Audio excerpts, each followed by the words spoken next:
চীনের ইউনান প্রদেশের কুনমিং শহরকে বলা হয় বসন্তের শহর। সাজানো গোছানো পরিপাটি আর ফুলে ফলে সাজানো শহরটির দূরত্ব ঢাকা থেকে বিমানযোগে মাত্র 2 ঘন্টা। শহরে রয়েছে অত্যাধুনিক সব হাসপাতাল। এর মধ্যে 6টি হাসপাতাল বাংলাদেশি রোগীদের জন্য উন্মুক্ত করেছে চীনা সরকার।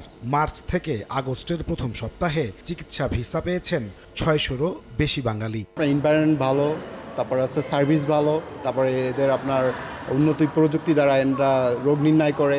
এদের হেল্প এত, এরকম ডাক্তাররা পর্যন্ত নিজেরা নার্সিং করেন, ডাক্তাররা পর্যন্ত বেড পরিষ্কার করে দেয়, আর সিস্টারদের তো তুলনা নাই। এখানে যেহেতু একটু রোবোটিক্স বিষয় একটু ভালো স্পার্ট, ওই জন্য এখানে আসে। ট্রিটমেন্ট চালু হয়েছে আর কি, আজকে সকাল থেকে বিভিন্ন পরীক্ষা নিরীক্ষা চলতেছে, সবগুলোই ভালো। ভারত, থাইল্যান্ড কিংবা সিঙ্গাপুরের তুলনায় চীনের হাসপাতালে খরচ কিছুটা কম বলছেন সেবা গ্রহীতারা। হার্ট, চোখ, ক্যান্সার সহ জটিল রোগের ফলপ্রসূ সেবায় তারা খুশি।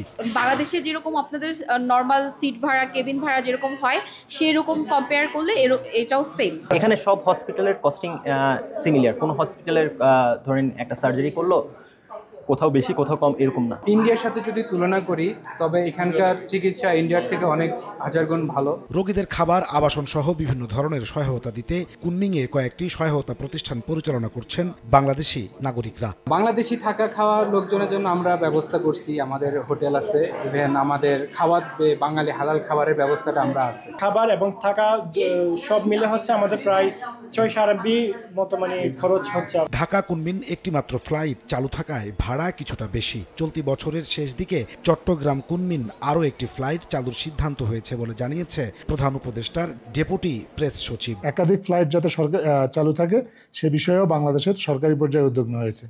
আশা করি এবছরের শেষ নাগাদ চট্টগ্রাম কুনমিং রুটটি চালু হয়ে যাবে এবং তাতে ব্যবসায়ী সহ বাংলাদেশের চিকিৎসা প্রত্যাশী মানুষের যাতায়াত বৃদ্ধি পাবে। কুনমিংয়ে নিযুক্ত বাংলাদেশি কনসুলার জেনারেল জানান, চিকিৎসা ভিসার আবেদন বাড়াই দ্রুত সময়ে ভিসা দিতে কার্যকর উদ্যোগ নিয়েছে চীন সরকার। চীনের রাষ্ট্রদূত জানিয়েছেন যে তারা জরুরি ক্ষেত্রে একদিনের মধ্যেও ভিসা দিয়ে দিবেন এবং তারা গ্রিন চ্যানেল চালু করেছেন, ভিসা প্রক্রিয়াকরণটা সহজ করে দিয়েছেন এবং অনেক রিকোয়ারমেন্ট তারা শিথিল করে দিয়েছেন। ভাষা, খাবার ও যোগাযোগ বিড়ম্বনা দূর করতে সুপরিকল্পিত উদ্যোগ নেওয়ার আহ্বান সেবা প্রত্যাশীদের। চিকিৎসা খরচ কিছুটা কম, আবার বিমানযোগে ঢাকা কুনমিং মাত্র 2 ঘন্টার ফ্লাইট। ফলে সহজেই বাংলাদেশি রোগীরা চিকিৎসা নিতে পারেন চীনের কুনমিংয়ের এই হাসপাতালগুলোতে। তবে এই জন্য ঢাকা টু কুনমিং আরও বেশি ফ্লাইট চালুর পাশাপাশি ভিসা পদ্ধতি আরও সহজীকরণের দাবি চিকিৎসা প্রার্থীদের। নাজমুস সালেহী, সময় সংবাদ, কুনমিং, চীন।